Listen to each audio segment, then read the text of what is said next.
Hello and welcome back to Triclaw Gaming with me, Fletcher. And today we return to my Beyond the Park series, looking at the real history behind our favourite dinosaurs and prehistoric animals. In this episode, we are going to be looking at the Jurassic theropod Ceratosaurus. Before we start, don't forget to give the video a like, and if you're new here, subscribe for more content, including more real-world history. The Ceratosaurus earned its place in the Jurassic canon with its short but sweet depiction in Jurassic Park 3. But what is the real paleontology behind this curious horned theropod? Ceratosaurus was first described in 1884, following its initial discovery by the legendary dinosaur expert O.C. Marsh. Marsh himself is a big name when it comes to dinosaurs, and we'll be looking more about him in a future video. The skeleton that Marsh had was mostly complete and was found in Garden Park, Colorado. This area belongs to the famous Morrison Formation, famed for a lot of other Jurassic period dinosaurs. Since this initial discovery, a number of other examples of this dinosaur have also been discovered all over the Morrison Formation, and there have even been some possible remains discovered in Portugal. Its full name means horn lizard nose horn, coming from both Greek and Latin roots. So what sort of dinosaur was Ceratosaurus? Ceratosaurus was a medium-sized theropod dinosaur and part of the Ceratosauridae clade. This clade of theropod dinosaur are not related to those that would eventually evolve into birds. The clade is complex, being part of the Neoceratosauria section of the dinosaur family tree. This is also the section that includes the family Abelisauridae. Ceratosaurus shares its place inside the Ceratosauridae clade with the other dinosaur Geniodectes. A fully grown Ceratosaurus was around 5 to 7 meters long, making it around half the size of a T-Rex. Its body followed all the general traits of a theropod dinosaur, but there are a few things that make Ceratosaurus stand out. The first and most obvious feature is its nose horn that's present on all species of the dinosaur.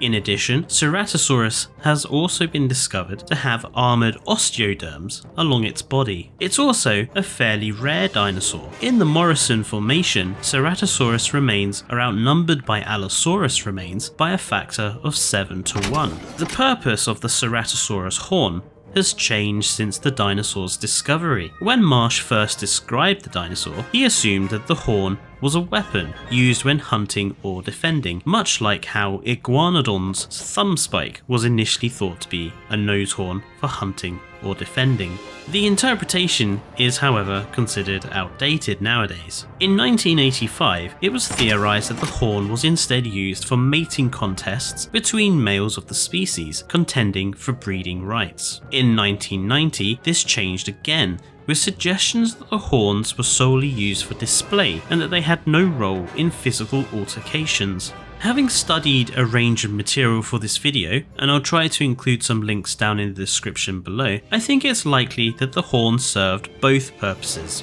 Males probably faced each other off with their horns, with the largest horns usually being the victor, similar to how other animals nowadays compete, showing off their elaborate head adornments, for example, with deers and stags. However, should the two males be too evenly matched, I could see them start to use them in a physical confrontation, perhaps headbutting each other, trying to gouge the other with their horns. So what was the world like for Ceratosaurus? Ceratosaurus comes from a semi-arid environment with distinct wet and dry seasons. This time period of the dinosaurs, around 150 million years ago, was dominated by some of the most famous dinosaurs in history. Sauropods were the big family of dinosaurs that existed in this time, with Apatosaurus and Camarasaurus being big prey for the theropods of the age. They lived alongside smaller species, such as the Stegosaurus and the Dryosaurus. The seas were home to the large marine reptiles that dominated them before the mosasaurs could evolve. Pterosaurs ruled the skies. There were no birds. The Jurassic really was a reptile-dominated world. Ceratosaurus also shared its environment with larger theropods like Allosaurus and Torvosaurus. A question that this has raised about the Ceratosaurus is how it could exist alongside other large theropods